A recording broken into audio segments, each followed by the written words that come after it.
नमस्कार. आज आपण टोनी रॉबिन्स यांच्या अनशेकेबल या पुस्तकातल्या काही महत्त्वाच्या तत्वांवर बोलणार आहोत.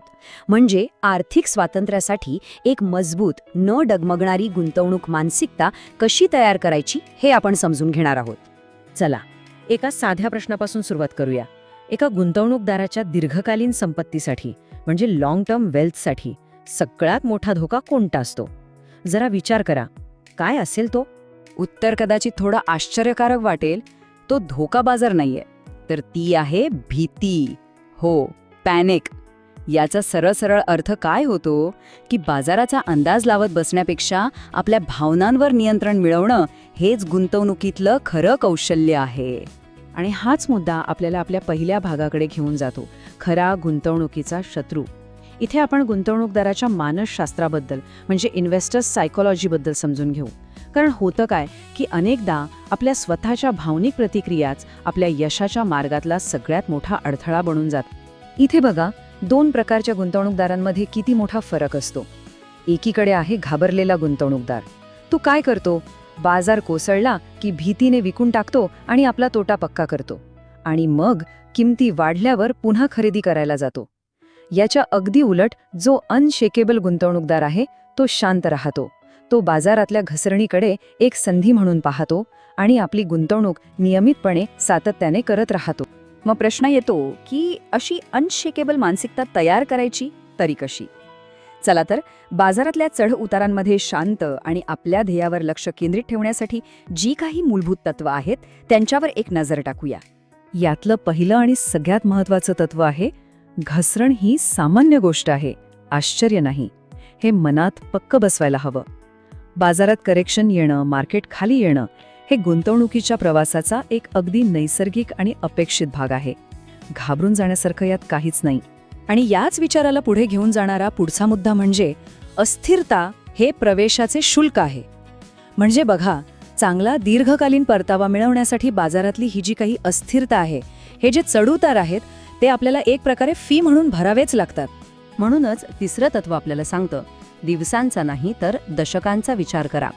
खरी संपत्ती ही काही दिवसांत नाही तर अनेक वर्षांमध्ये, दशकांमध्ये तयार होते.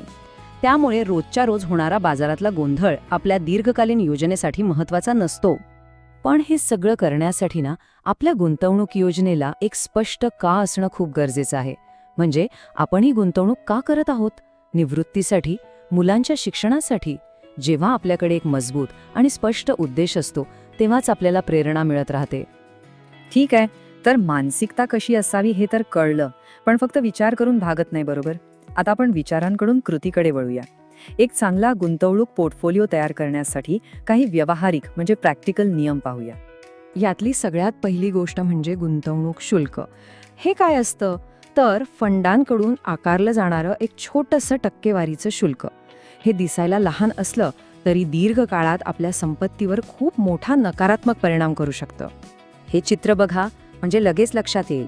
इथे स्पष्ट दिसते की 30 वर्षांच्या काळात फक्त 2% वार्षिक शुल्कामुळे पोर्टफोलिओच्या वाढीवर किती मोठा परिणाम होतो.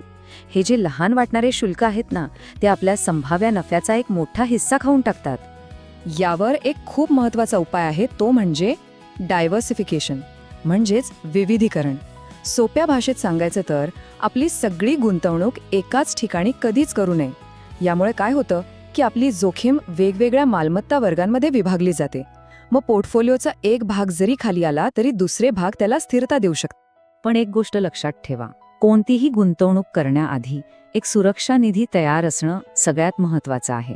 आपल्याकडे किमान 3 ते 6 महिन्यांचा खर्च भागेल एवढा आपत्कालीन निधी बाजूला असायलाच हवा. म्हणजे अचानक गरज पडल्यास तोटा सहन करून गुंतवणूक विकण्याची वेळ आपल्यावर येणार नाही. चला, आता आपण काही शेवटच्या पण तितक्याच महत्त्वाच्या तत्वांकडे वळूया. ही तत्त्व आपल्याला दीर्घकालीन यश मिळवून देणाऱ्या सवयी आणि शिस्तीवर लक्ष केंद्रित करायला शिकवतात. म्हणजे थोडक्यात बाजारातील मानसशास्त्रावर प्रभुत्व मिळवणे. तर सगळ्यात महत्त्वाचा मुद्दा हा आहे की ज्या गोष्टी आपल्या नियंत्रणात आहेत फक्त त्यांच्यावरच लक्ष केंद्रित करायला हवं. आपण बाजाराचा अंदाज नाही लावू शकत, ते आपल्या हातात नाही. पण आपला बचतीचा दर, गुंतवणूक शुल्क, विविधीकरणाची रणनीती, गुंतवणुकीचा कालावधी आणि आपल्या भावनिक प्रतिक्रिया, ह्या सगळ्या गोष्टी पूर्णपणे आपल्या नियंत्रणात असतात. आणि भावनांवर नियंत्रण मिळवण्याचा एक सगळ्यात सोपा मार्ग कोणता? तर गुंतवणूक स्वयंचलित करा आणि आराम करा. जेव्हा आपण ऑटोमॅटिक म्हणजे दर महिन्याला ठराविक गुंतवणूक सेट करतो, तेव्हा निर्णय घेण्याच्या प्रक्रियेतून भावना बाजूला सारल्या जातात आणि सातत्य टिकून राहत. आणि याच संदर्भातली एक महत्त्वाची सवय म्हणजे रोजच्या रोज आपला पोर्टफोलिओ तपासणं थांबवा. दररोजच्या बातम्या आणि किमतींमधले चढउतार पाहून अनेकदा मनात भीती निर्माण होते आणि आपण घाईघाईत चुकीचे निर्णय घेतो. याच्या उलट एक वेगळा दृष्टिकोन ठेवायला हवा, तो म्हणजे घसरण म्हणजे वेशात आलेली संधी. बाजारातल्या मंदीकडे एक संकट म्हणून पाहण्याऐवजी ती एक मोठी सवलत, एक सेल लागल्यासारखी संधी मानावी, जिथे आपल्याला चांगल्या मालमत्ता कमी किमतीत खरेदी करता येतात. तर मग आता आपण ज्ञानाकडून थेट कृतीकडे वळत आहोत. आपण आत्तापर्यंत ज्या काही महत्त्वाच्या गोष्टी शिकलो त्यांचा एक सारांश घेऊ आणि ही सगळी धोरणं प्रत्यक्षात आणण्यासाठी एक सोपा आणि स्पष्ट मार्ग पाहूया.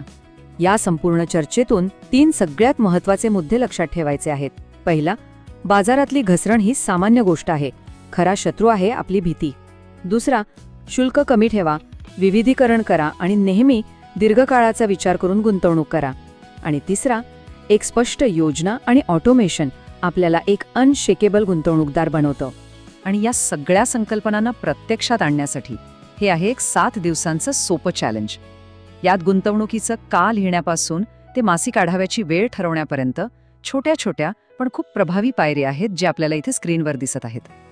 आणि शेवटी एकच गोष्ट लक्षात ठेवा, आपलं ध्येय आहे अनशेकेबल बनणं. कारण जेव्हा एखादी व्यक्ती भावनिकदृष्ट्या मजबूत असते, तेव्हाच ती खऱ्या अर्थाने आर्थिकदृष्ट्या स्वतंत्र होऊ शकते.